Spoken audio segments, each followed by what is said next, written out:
Balance. Deep mind is the deeply entrusting mind. There are two aspects.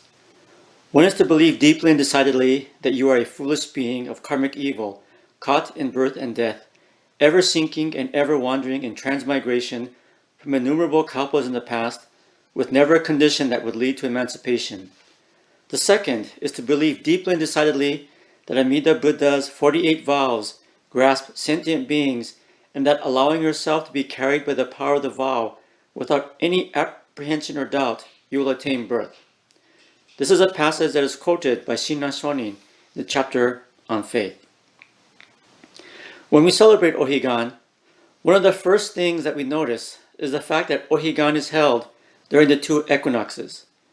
The equinox is a day that tends to cause us to reflect upon the nature of day and night. It motivates us to think on the nature of day and night, because the equinox is one of the two times of the year when the daylight hours and the nighttime hours are equal.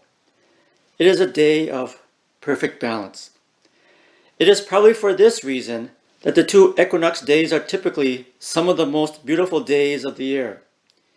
In Japan, for example, they have the expression, the hot days and the cold days are only until Ohigan. Most of the time, however, our lives are not like Ohigan and are instead filled with hot days and cold days.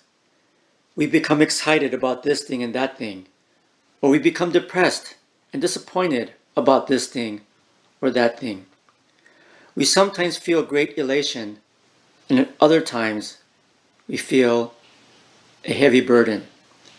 We laugh, we cry, we console, we accuse, we cheer, we shout, we do the right thing, we do the wrong thing.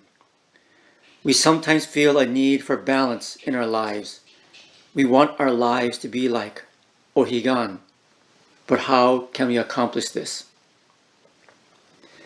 The easy answer probably goes something like this. All you have to do is become like Ohigan itself. Become a Buddha.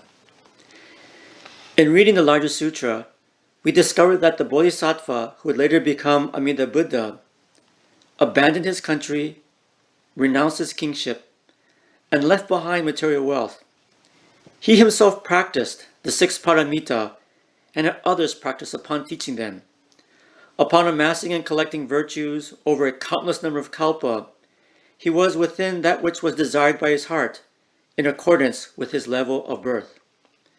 The immeasurable storehouse of treasures naturally arose. Countless numbers of multitudinous beings were taught and assured, and he resided on the path of truth that has no superior. According to this passage, the Bodhisattva gave up the fame and fortune that was a king's. He practiced the six paramita. The six paramita are charity, dana, observing precepts, sila, perseverance, kshanti, energy, virya, meditation, jhana, and wisdom, prajna.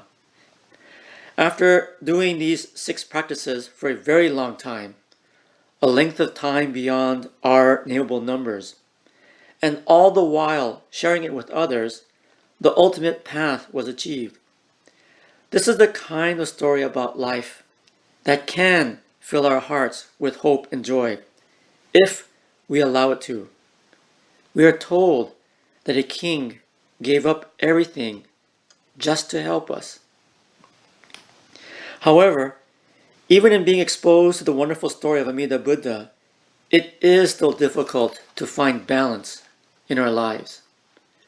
Some days are like the long summer days when we can look at life with enthusiasm, with exuberance, and we can't wait for the next challenge.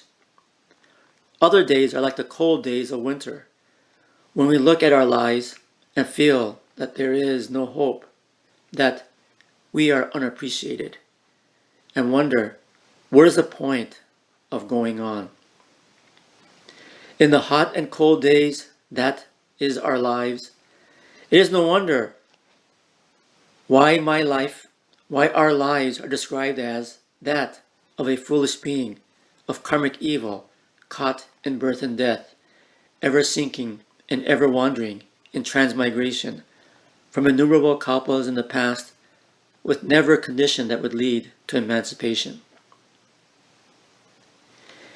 In thinking about my life in these terms, I began to recognize that I was making one critical mistake, and that was that I was assuming that the spirit of Ohigan can only be found on 2 days of the year.